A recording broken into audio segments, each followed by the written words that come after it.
지금부터 조국 민정수석의 권력기구 개혁안 발표가 있겠습니다. 네, 발표하시면 됩니다. 예, 안녕하십니까. 대통령 민정수석 비서관 조국입니다. 31년 전 오늘 22살 청년 박종철이 물고문을 받고 죽임을 당했습니다. 당시 박종철은 영장도 없이 경찰에 불법 체포되어 남영동 대공분실로 끌려가 수배 중인 선배의 소재지를 대라는 강요와 함께 가혹한 물고문을 받고 끝내 숨졌습니다. 당시 검찰, 경찰, 안기부는 합심하여 진실을 은폐하려 하였습니다. 영화 1987에 나오는 것처럼 최환 검사 개인은 진실을 밝히는 데 중요한 역할을 하였지만 검찰 전체는 그러하지 않았습니다. 그해 7월에는 시위 도중 경찰이 쏜 직격 체류탄을 맞고 의식불명에 빠진 이한열 열사가 끝내 사망하기도 하였습니다. 많은 국민들께서 영화 1987을 보시면서 시대의 참상에 대하여 참담한 마음을 금하지 못하셨을 줄로 압니다. 독재 시대가 끝나고 민주화 시대가 열린 이후에도 권력기관은 각 기관의 조직의 이익과 권력의 편의에 따라 국민의 반대편에 서왔습니다. 2015년에는 경찰의 물대포 직사로 백남기 농민이 목숨을 잃는 일이 벌어지기도 했습니다. 2016년 국민이 촛불을 들었던 원인, 2017년 대통령이 탄핵되었던 원인, 여기에는 검, 경, 국정원 등 권력기관의 잘못이 있었음은 하나하나 드러나고 있습니다.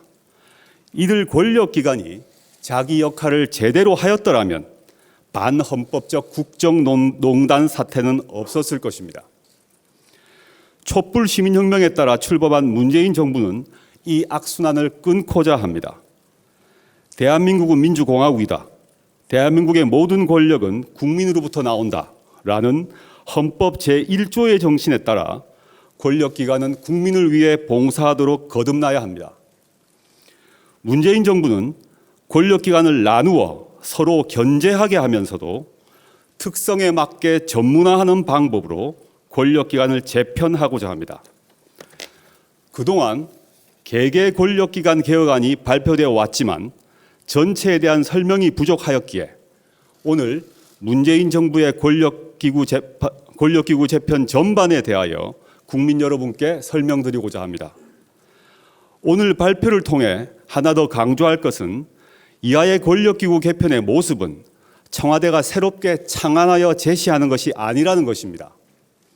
이 개편 방안과 관련하여 정치권, 시민사회, 학계에서 오랜 논의가 있었고 대통령님의 대선 공약과 국정기획자문위원회의 국정과제에서 그 얼개가 제시된 바 있습니다. 문재인 정부 출범 이후 경찰개혁위원회, 법무검찰개혁위원회, 검찰개혁위원회, 그리고 국정원 개혁발전위원회가 심도 깊은 검토를 통하여 권력기구 개혁안을 내놓으셨고 경찰, 법무부, 국정원 등이 이를 대폭 수용하여 부처안을 제시한 바도 있습니다. 이 자리를 빌어 그간의 각 위원회의 위원장님들과 위원님들이 기울이신 노고와 부처의 전향적 태도에 깊이 감사드립니다. 그럼 먼저 현재 이 세 기관은 권력기구의 모습을 보시도록 하겠습니다. 현재 보시면 이 왼편이 현재 권력기구의 모습입니다. 국정원은 대통령 소속, 검찰청은 법무부 소속, 경찰청은 행안부 소속으로 되어 있습니다. 물론 2016년 법률을 통해서 제주도에 하나여 자치경찰이 있습니다만은 매우 소규모의 그 조직에 불과합니다. 현재 보시면 검찰은 수사권을 가지면 물론이고 기소권을 독점하고 있고요. 경찰은 치안, 경비, 정보, 수사권을 갖고 있습니다. 그리고 국가정보원은 통상의 정보기관으로서의 정보 기능 외에 대공수사 기능을 같이 가지고 있다라고 보시면 되겠습니다.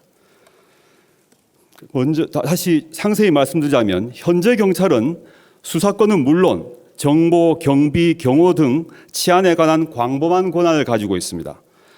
중앙의 경찰청에서 지역의 지구대에 이르기까지 전국에 걸쳐 10만 이상의 인원을 보유한 방대한 조직입니다.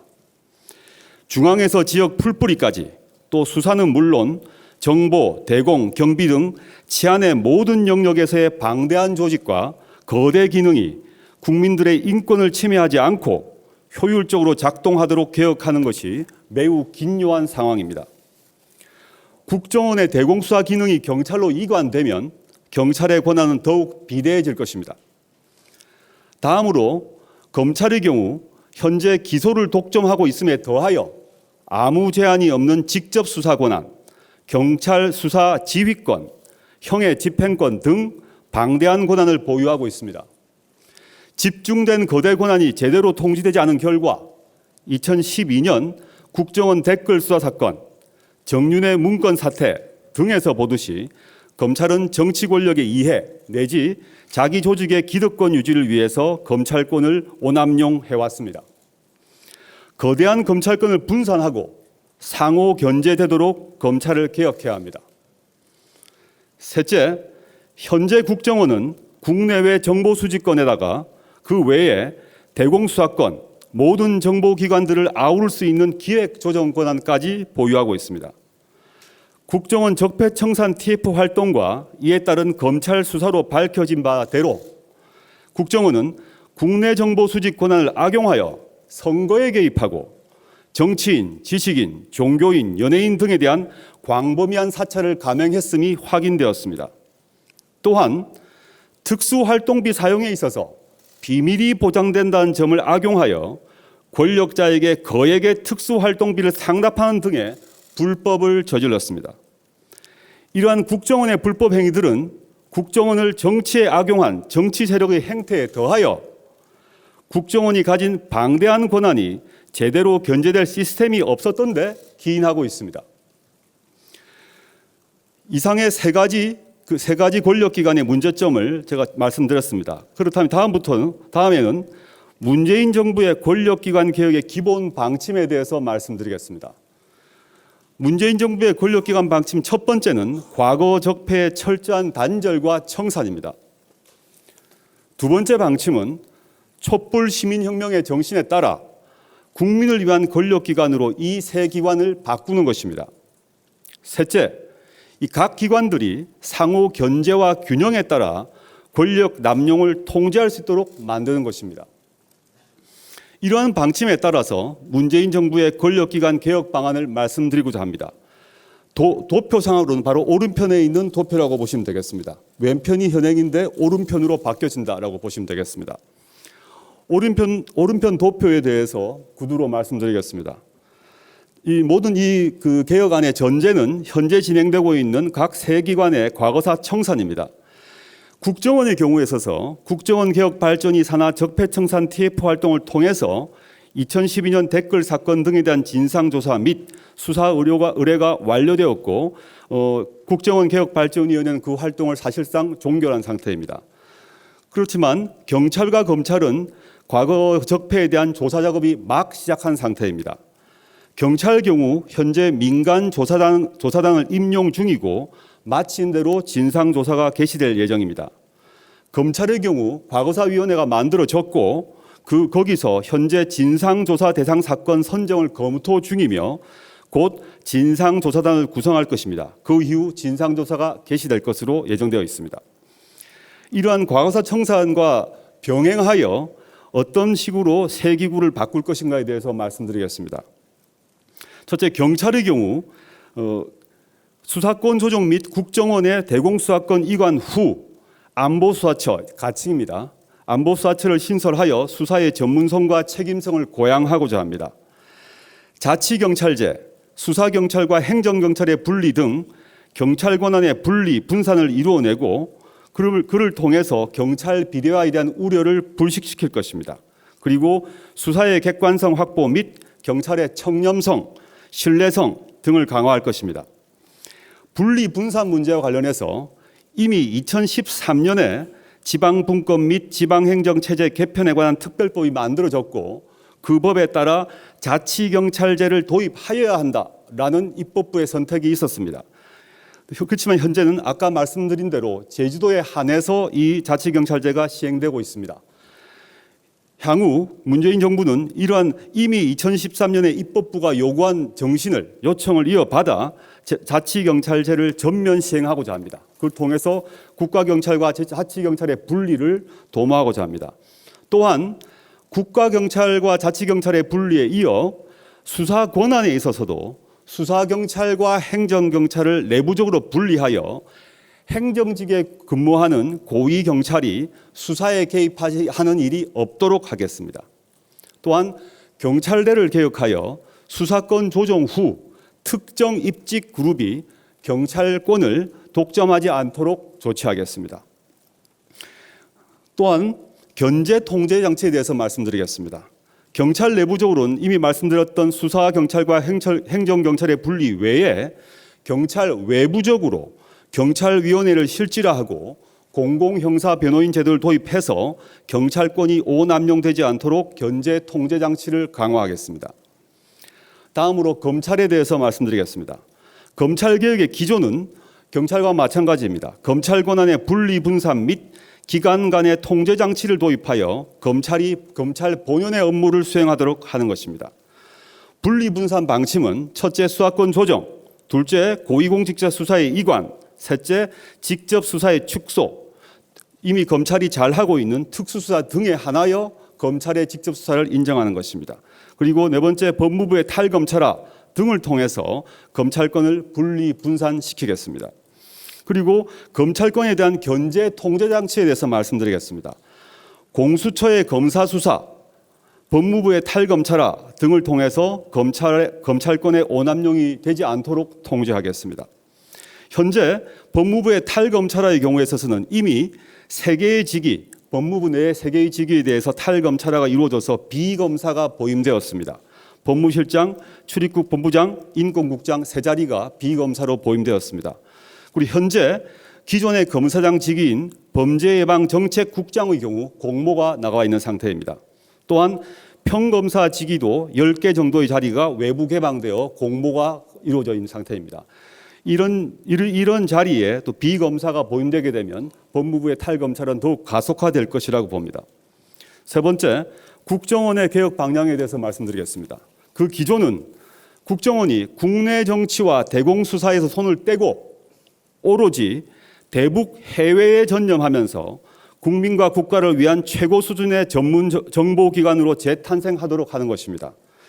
그러기 위해서 권한을 분리 분산해야 되는데, 첫째, 국내 정치 정보의 수집 금지입니다. 이건 이미 문재인 정부 출범 이후 즉각적으로 이루어졌고 국정원 IO는 각 부처에서 이미 완전 철수한 바 있습니다. 그리고 법 제정이 필요합니다만은 대공수사권의 경찰 이관, 이 두 가지를 통해서 국정원의 권한 분산을 이루겠습니다. 그 다음에 국정원에 대한 견제 통제 장치는 국회 및 감사원 통제 강화를 통해서 국정원 권한 오남용을 제어할 것입니다. 국회 정보위에서 국정원에 대한 감사를 하는 것은 이미 알고 계시겠습니다만은 국정원은 지금까지 감사원의 감사를 받지 않았습니다. 그렇지만 문재인 정부 하에서는 국정원도 감사원의 감사를 받아야 할 것입니다. 마무리 말씀드리겠습니다. 이 모든 개혁 방안을 실제 이루어낼 수 있는 근본적 힘은 국민 여러분에게 있습니다. 국민 여러분은 개혁의 주체이자 동력입니다. 국민 여러분의 지지와 관심 없이 권력기관의 민주적 개혁은 쉽게 이루어질 수 없습니다. 국민들의 지속적 지지와 관심이 있어야만 국가 권력기관이 국민의 생명과 인권을 유린하는 등 퇴행적 후퇴를 하지 않습니다. 그리고 국회에 대해서 부탁 말씀 올리겠습니다. 국회는 국민의 대의기관으로 권력기관 개혁 과제 역시 국회가 동의해 주셔야 완성되는 것은 두말할 나위가 없습니다. 권력기관의 개혁 과제에 대하여 최근 구성된 사법개혁 특위의 논의를 존중하고 경청하겠습니다.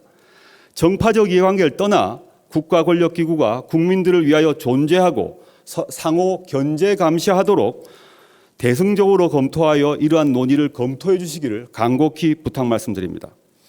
그동안이 각종 개혁위원회와 각 부처기관의 시간이었다면 이제부터 국회의 시간입니다.